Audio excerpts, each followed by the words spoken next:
80s was one of the most wildest decades of animation. It was a time of experimentation and change, with companies starting to expand beyond the limited animation that had dominated the previous decades and creating shows with more dynamic and creative premises.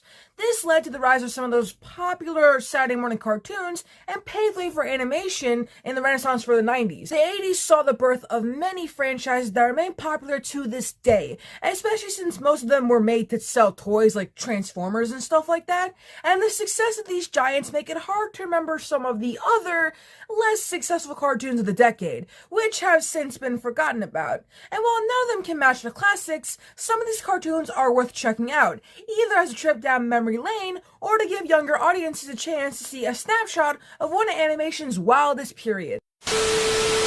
Although keep in mind, some cartoons on this list are being excluded because I mainly talked about them in other videos, so it doesn't really make sense to talk about them again.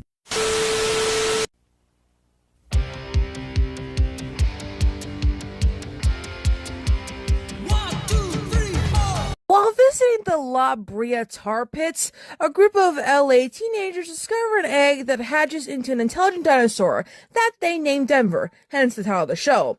The kids do what they can to keep him safe and hidden from people who want to exploit him, like the greedy Morton Fizback. In between teaching Denver how to skateboard and play the guitar, Denver uses a piece of his shell to show his friends visions of the time of the dinosaurs. Denver the Last Dinosaur is a beautiful time capsule of the transition from the 1980s to the 1990s, and the dinosaur renaissance on the screen. The storylines were full of the most radical teen activities, like skateboarding and playing in bands and wearing cool shades. The best parts about the show are when Denver shows the kids visions of his prehistoric Earth, which educates audiences about dinosaurs, and its catchy earworm of a theme song.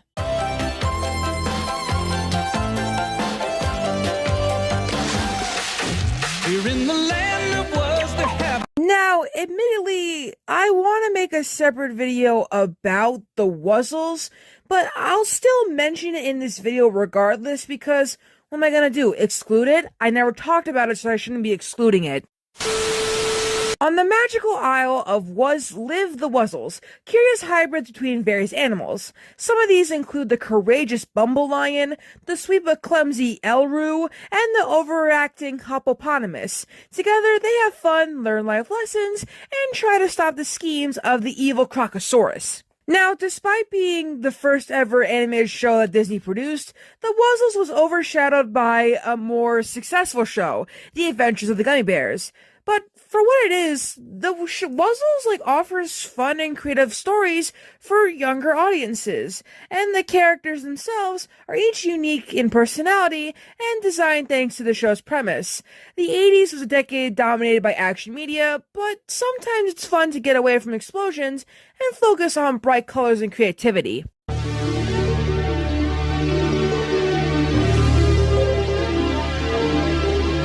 From within a gas station at Boulder Hill, the Mobile Armored Strike Command stands ready to attack against the vicious evil network of mayhem, who are always trying to get rich through nefarious means. Led by Mac Tracker, Mask engaged with Venom leader Miles Mayhem in specialized vehicles to transform into different kinds of vehicles. Members of both factions also wore specialty helmets called masks that could give them different powers. Okay, so like most kids shows of the 80s, Mask focused on selling toys and didn't put much effort into its story or its characters. And while it takes inspiration from the more successful shows like G.I. Joe or Transformers, the gimmick of the different masks is fun enough, and the action scenes could be fun thanks to their creativity. But unfortunately, the show shifted directions in its much shorter second season and ended up becoming a racing show.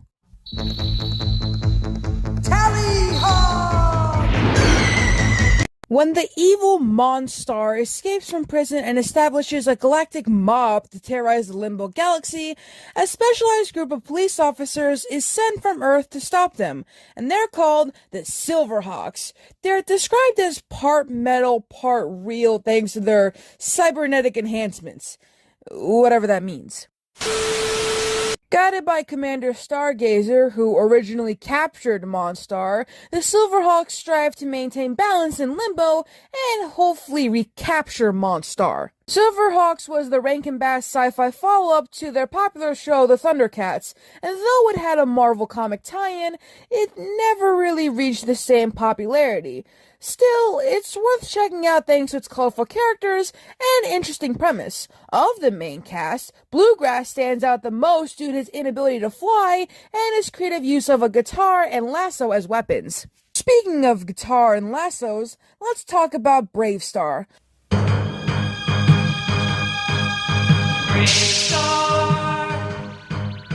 Bravestar. On the faraway planet of New Texas, demand for the mineral cerium leads to a new gold rush. This also brings with it danger, such as the evil outlaw Tex Hex and his cerium bunch gang, who steal cerium on the orders of the evil Bronchosaur. He's a bronchosaur named Stampede, voiced by the great Alan Oppenheimer.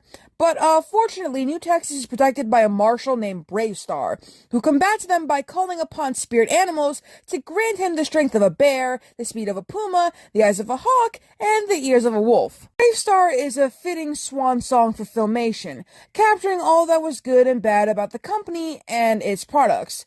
The show has a lot of fun combining its sci-fi and western concepts, from the creative character design to the sheer badassiness of Bravestar's horse, 3030, who can become a gun-wielding sidekick who prefers to shoot first and ask questions later.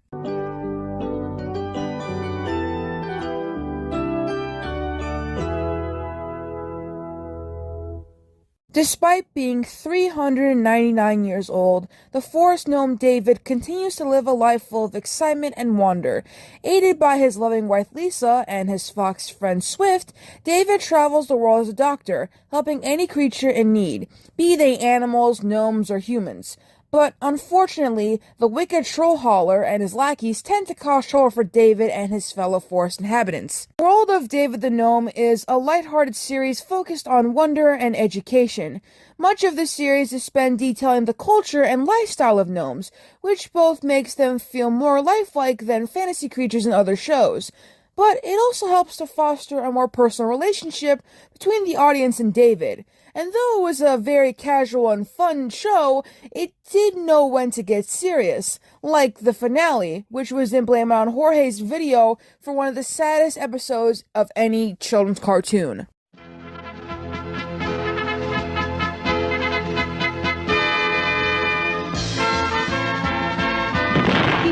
The world's greatest secret agent, codenamed Danger Mouse, is a white mouse who works for the British Secret Service. With his bumbling hamster partner Penfold, Danger Mouse travels the world and repeatedly battles nefarious villains, like the villainous Toad, Bear, and Silas, all while their exploits are narrated by the unseen Isambard Sinclair, who often brings things to a halt with his ramblings. Danger Mouse was a hilarious parody of the spy genre with plenty of sharp British wit to it, delighting audiences of all ages. The characters are memorable and delightful thanks to their stellar voice acting, especially from Sir David Jason in his dual role as Danger Mouse and the narrator, creating a good contrast between the brave hero and the more cynical observer. Jason also plays the undead waterfowl Count Duckula, who proved popular enough to get his own ghoulish spin-off, which, hey, maybe I'll talk about it one day. And now we're on to our last show, and the one that intrigues me the most. This show is called Ulysses 31, and it's set in the 31st century.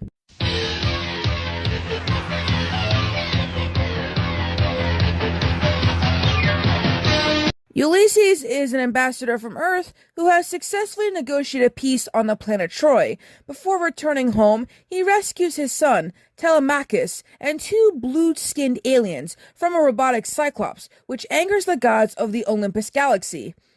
Yep, it's that kind of show.